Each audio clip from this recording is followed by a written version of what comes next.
Salve aí galera, o vídeo hoje é sobre hibridização. Já aproveito e pedir que você inscreva-se no canal, deixe as notificações ativadas e deixe o seu like.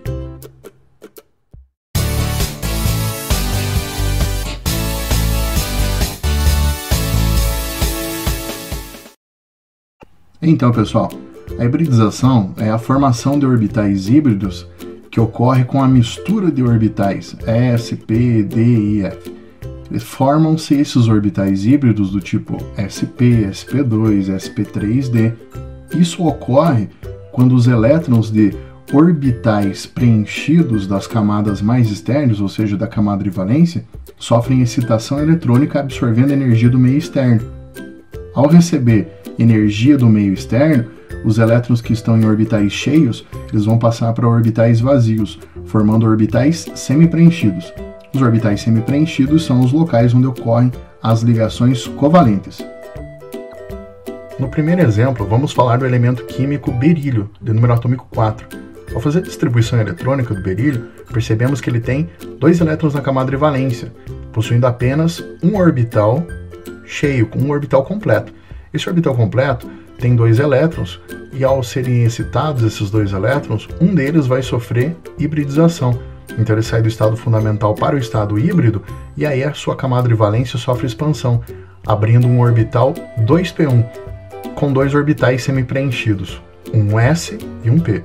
Nesse caso, ele pode fazer 2 ligações covalentes. O berílio vai ter hibridização do tipo sp, utilizando um orbital S e um P, ângulo de 180 graus e estrutura linear, como o exemplo do hidreto de berílio. No exemplo número 2, vamos falar do elemento químico boro, o elemento número 5. Ao fazer a distribuição eletrônica, percebemos que ele tem 3 elétrons na camada de valência, sendo um orbital S completo e um orbital P com um elétron com um orbital semi-preenchido. Esse orbital semi-preenchido vai ser o único que pode receber uma ligação química. Como o boro vai fazer 3 ligações, então a explicação para isso é ele recebe energia do meio externo, sofre hibridização e aí um elétron do S vai passar para o elétron para um orbital P. E aí ele vai ter 3 orbitais semi-preenchidos, podendo fazer 3 ligações. O boro tem estrutura trigonal plana e tem ângulo de 120 graus entre os seus ligantes. E a sua hibridização, utilizando um orbital S e 2P, é do tipo sp2. O exemplo número 3 é o caso mais famoso, porque se fala do carbono. Carbono é o elemento número 6. Ao fazer a distribuição eletrônica no estado fundamental, percebemos que ele tem 4 elétrons na camada de valência, sendo 2 elétrons em orbital S e 2 elétrons em orbitais P, sendo 2 em orbitais semi-preenchidos. Como o carbono vai fazer 4 ligações, a explicação para isso é que ele recebe energia do meio externo, os elétrons vão acabar sofrendo hibridização, sendo um elétron do orbital S passando para um orbital P. O orbital S fornece o elétron para o orbital P, que estava vazio, ficando com 4 orbitais semi-preenchidos. Esses 4 orbitais semi-preenchidos permitem 4 ligações covalentes.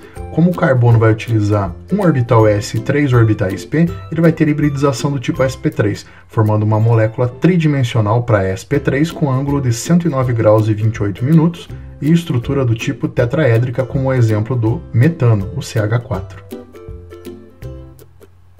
O carbono sp3 apresenta 4 orbitais semi-preenchidos, sendo um S e 3 do tipo P. 4 orbitais que podem receber 4 ligações do tipo sigma, e no estado fundamental nós percebemos que ele sai de uma configuração 2s2, 2p2 para 2s1, 2p3, mantendo do estado inicial fundamental para o final hibridizado 2 orbitais p puros. 2 orbitais p puros podem receber 2 ligações π, uma vez que cada orbital p do tipo puro é responsável por receber uma ligação desse tipo. A estrutura do carbono sp3 apresenta 4 ligações sigma, enquanto que na estrutura do carbono do tipo sp2 apresenta 3 ligações sigma e uma ligação π. A ligação π acontece em orbital p puro. Na estrutura do carbono sp, com 2 ligações duplas, ou uma simples e uma tripla, as 2 ligações π são ocupadas por 2 orbitais p do tipo puros. O carbono do tipo sp3 tem estrutura tetraédrica com ângulo de 109,5 graus, o sp2 trigonal com ângulo de 120 e sp 180 linear. Outro exemplo é o átomo de fósforo com número atômico 15. que possui na camada de valência 5 elétrons para distribuição eletrônica do tipo fundamental, sendo 2 elétrons em um orbital do tipo S completo e 3 elétrons em orbitais semi-preenchidos do tipo P. Esses 3 orbitais semi-preenchidos são responsáveis por 3 ligações covalentes que o fósforo realiza normalmente. Ao receber energia do meio externo, o fósforo sofre expansão da camada de valência, produzindo um orbital do tipo 3d1. Um elétron sai do orbital do tipo S e passa para o orbital do tipo 3d, abrindo 5 sítios de ligação com 5 orbitais semi-preenchidos. Então ele pode fazer 5 ligações covalentes.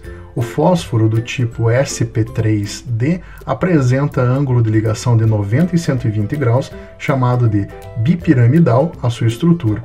Um exemplo é o PCl5, o pentacloreto de fósforo, que possui esse tipo de hibridização, sp3d. Reparem na estrutura os ângulos de 90 e 120 graus.